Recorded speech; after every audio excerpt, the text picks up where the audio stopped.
Сәлем достар, сіздермен бірге Пифагор арнасы.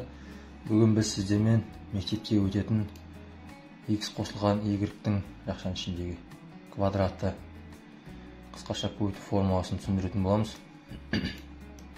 Ол үшін қабырғалары x пен y-тен тұратын, x пен y-тің қосындысынан тұратын мынадай квадрат жасаймыз. Және бір бұрышынан x қашықтықта, немесе екінші жағынан y қашықтықта осындай қабырғасына параллель жүргіземіз.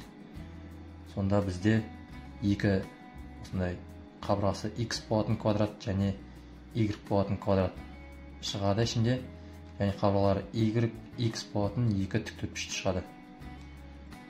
Соларды енді осылай қоятын болсақ, түсінікті болу үшін жеке-жеке міне бірінші квадрат қосылған екі тіктөртбұрышты қосылған екінші квадрат. Сонда бізде жаңағы формуланың ашылуы шығады, жақшаның ашылуы. X квадрат қосылған екі еселенген екеуінің көбейтіндісі қосылған y квадрат. Назарларыңызға рахмет. Видео ұнаған болса лайк басып, каналға тіркеліп комментарий жазып кетіңіздер.